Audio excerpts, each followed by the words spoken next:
What's up, everybody? Josh Armijo here. I hope everybody's doing good and well and stuff. I got an Arsenal inventory update to do for you guys. Vinyl this time. And the theme of today's video is bands that took risks and did some minor or major changes to their sounds. In the case of some of these records, I should say. But first, what we're listening to in the background. Father Befouled, Morbid Destitution of Covenant. I think out of every Father Befouled album that I have and listened to, this is definitely one of the ones that I revisit the most. This is an absolute banger of an album. Okay, we're going to get the black metal stuff out of the way first, and I should also mention that these are all bands that in some way, shape, or form you have to know who they are. You absolutely need to know who they are, but first off, we're going to get started with some dark ambient stuff. This is Leviathan with a silhouette in splinters. Yeah. This is originally released in 2005 through Profound Lore Records, and this is a 2018 repress through Moribund Records. And of course, I don't need to say too much about Leviathan. Everybody knows who Leviathan is. Rest Jeff Whitehead. Very known, very revered, very reviled, very infamous figure within American black metal. Of course, you know him best for his early demo releases and albums such as The 10th Sublevel of Suicide and Tentacles of Horror. But this is the third Leviathan full-length, and it showed him taking a completely vast 180-degree turn from what you would know him best for. These were sounds that he always dabbled in, but this is a full, complete album of that sort of style and deviation. Almost dark ambient and experimental in nature. Lots of haunting, dark soundscapes to be heard throughout this entire album. And this is definitely the most different thing that Leviathan has ever done throughout his entire discography. Yeah, songs like Traveling Over the Ocean Skull, Shimmering Horn of Woe, which is another one of my favorite Leviathan songs, the title track, and of course the two-part song of two different sorts of sequel songs here within Cubs and Whispers and Blood Red and Tree. Just some seriously strong stuff to be heard throughout these songs. I mean, if you like music that really just you want to get entranced by and get hypnotized by, this Leviathan album is the one to do it too. Of course, he would return to his roots with albums like Massive Conspiracy Against All Life and The Lurker of Chalice Material, and of course incorporate this sort of ambient sound into his later works. But this is where I feel it all came to a head with A Silhouette in Splinters. And one other thing to note here. I know that this is a reissue through Moribund Records, and I was very well aware of the back and forth sort of drama between both the label and Leviathan, Jeff Whitehead. But at the end of the day, I just really stopped giving a shit about all of that because these were Leviathan albums that I was missing and that I needed, and I was very happy to have it anyway. So anyway, here's the front cover. Very recognizable artwork here. There you see the moon that you know Leviathan best for. Badass artwork. Back cover with a drawn noose, track listing and credits. It's a gatefold. You have more detailed, badass artwork going on here. And I don't know the limitation on these Moribund represses to be specific, but this is a double LP, and it came on this absolutely gorgeous crystal clear vinyl with black splatter. Sound quality is very good. Very, very awesome job done here with these Leviathan reissues. Yeah. But yeah, this is the most different sounding thing in Leviathan's discography, and I would definitely recommend anybody give this a shot if you're into dark ambient stuff. So yeah, Leviathan, A Silhouette in Splinters, go check this one out. From the US, we moved to Brazil for some absolutely iconic black metal from one of Brazil's best.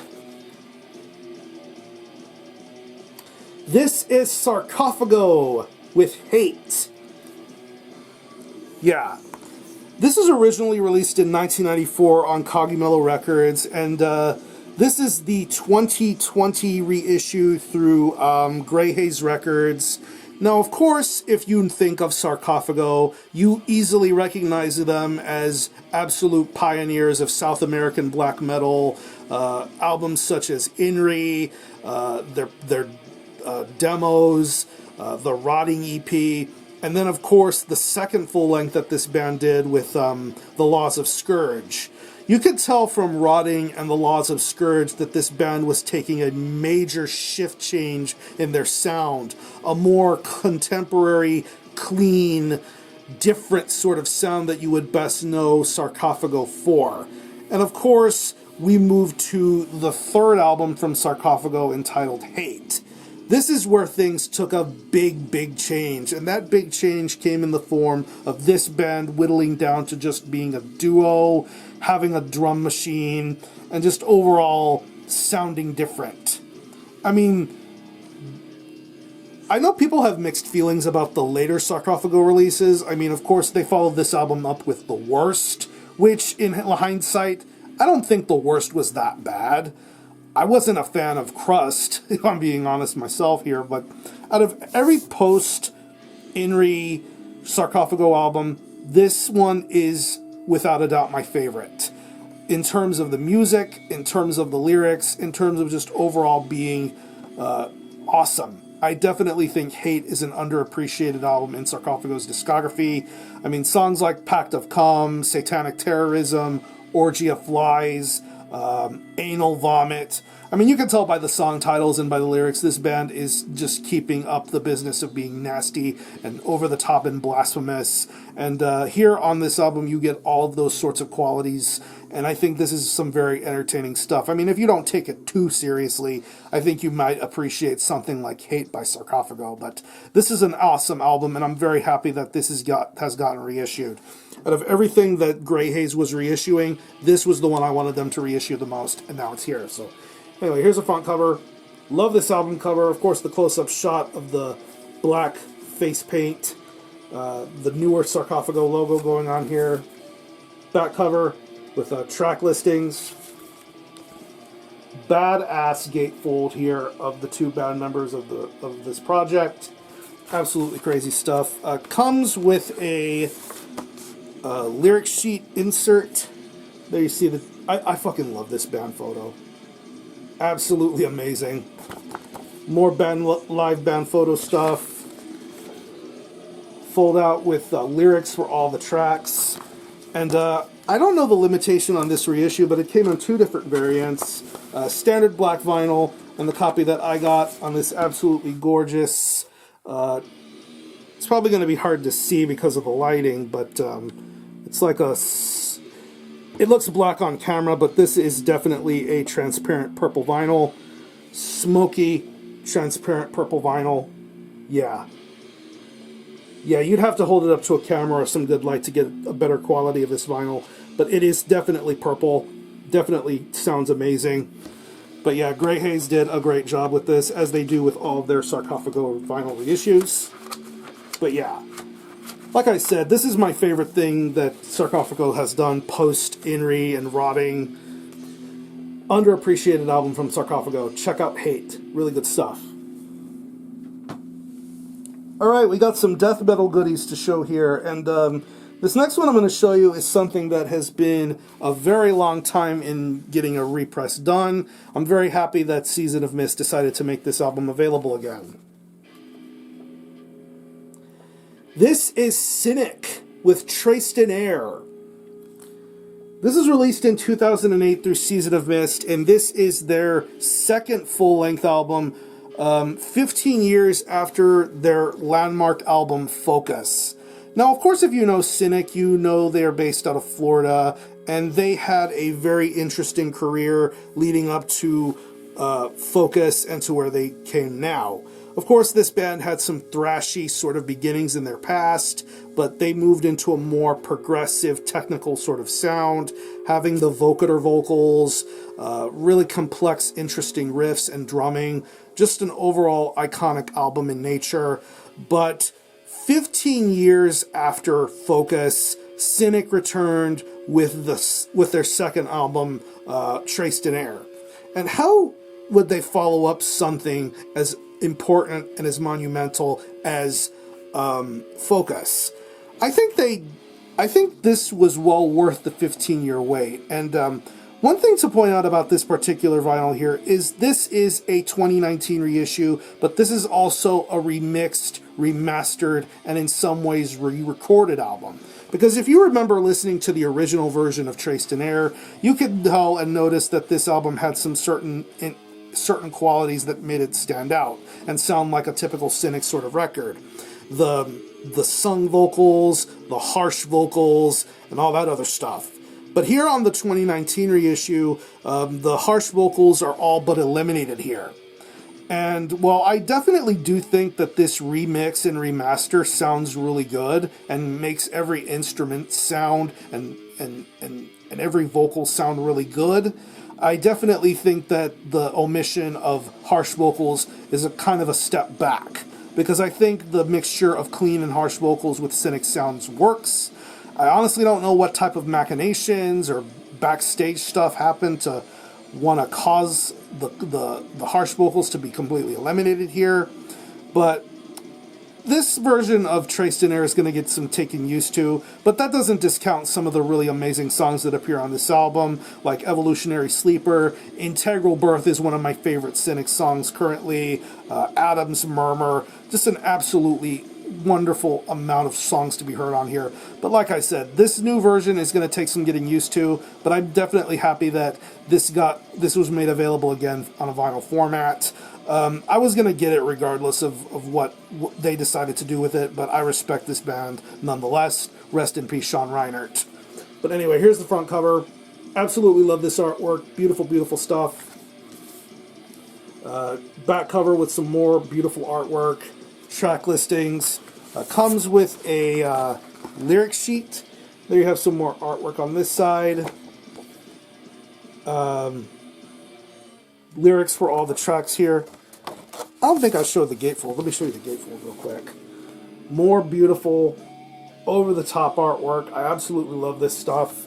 And I believe this vinyl is limited to 300 copies. And it came on this very nice silver vinyl. Sounds really good. Plays really good. Top quality stuff as to be expected from Season of Mist. But yeah, Traced in Air is an absolutely worthy successor to Focus. I still think that them getting rid of the harsh vocals completely kind of makes this album a little different, but I still appreciate and respect Traced in Air for what it is. Absolutely fantastic, progressive technical metal. Speaking of Florida death metal, what's talking about Florida death metal good without mentioning the absolute kings of contemporary modern death metal? This is Cannibal Corpse with Kill. Yeah. This is their 10th full-length album from 2006, and this is the 2020 Metal Blade Records repress. Now, mind you, I have the original 2006 Back on Black pressing here, but I found out that this got another pressing, so I wanted to get this version and talk to you about this particular version in question here.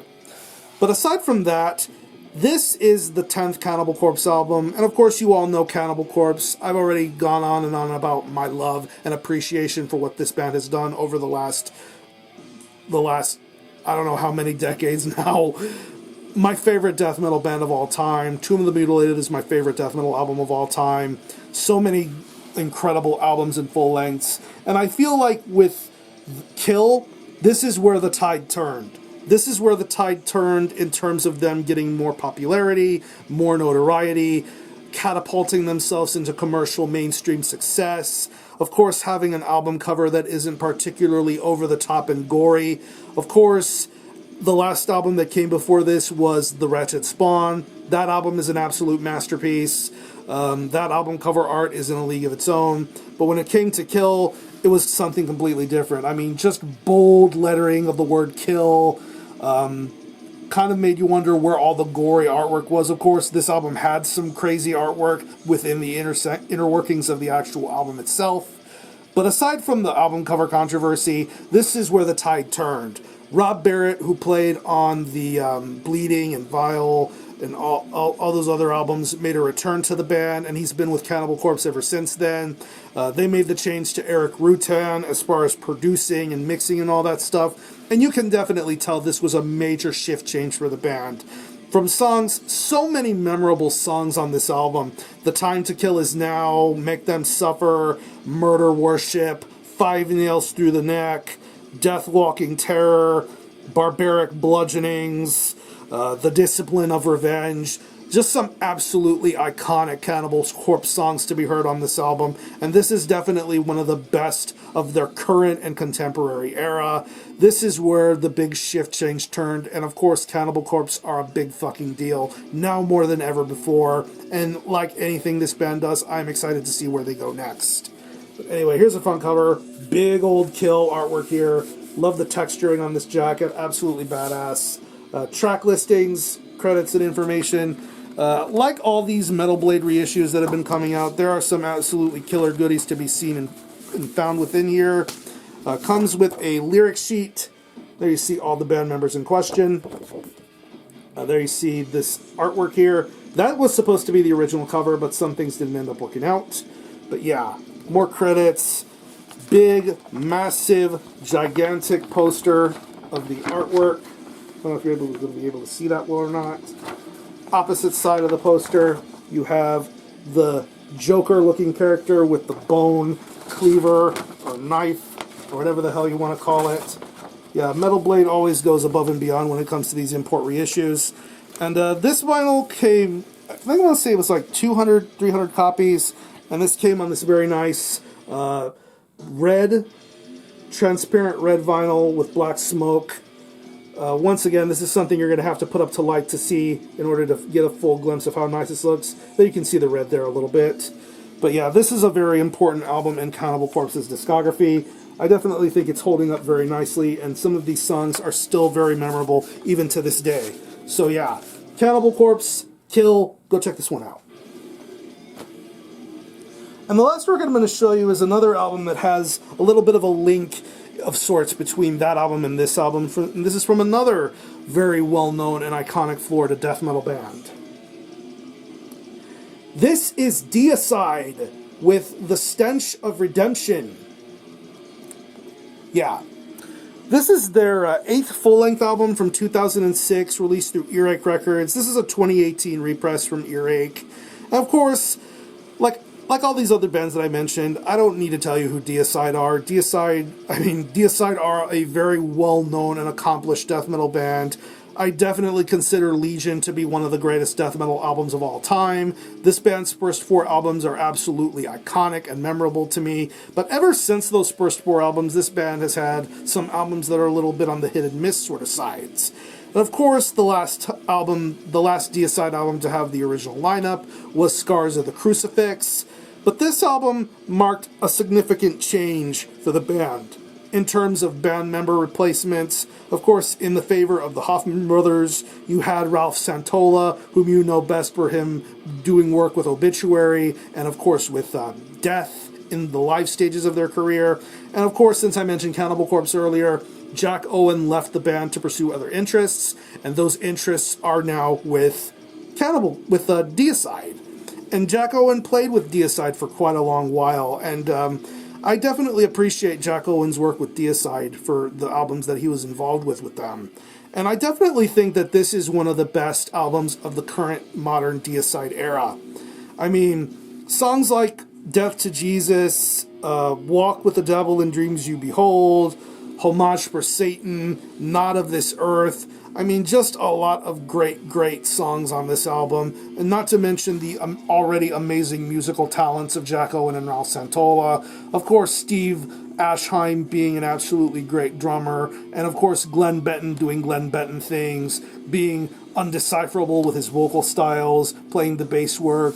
Of course, the last song on here, Black Knight, I think it's like a Deep Purple cover. I forget the band who did that, but yeah. Really interesting Deicide album, one of the best of their modern and contemporary eras, and I'm very happy to have this on vinyl. So anyway, here's the front cover. Very recognizable album cover art here. Yeah, Scott McGrath, of course the guy from Maggot Stomp, he did this album cover, really cool. Back cover, track listings of the band members involved here. Comes on a printed inner sleeve. There you have track listings and lyrics. There you have thanks lists, the band members in question. I know this came on multiple sorts of variants, but I just got mine on a standard black vinyl. Found this on Discogs for relatively cheap. I'm really happy that I was able to acquire it. So yeah, very important album as far as modern Deicide is concerned. If you haven't heard The Stench of Redemption, or haven't really heard much of later Deicide stuff, I would highly recommend checking out The Stench of Redemption. Really good stuff. So yeah, with that being said, I'm going to conclude this video. If you happen to have heard or own any of these releases, definitely let me know what you think about it, how you feel about it, and we can go from there. Have a great rest of your weekend. Thanks a lot for watching. Thanks for checking out my channel. Until next time, Army out.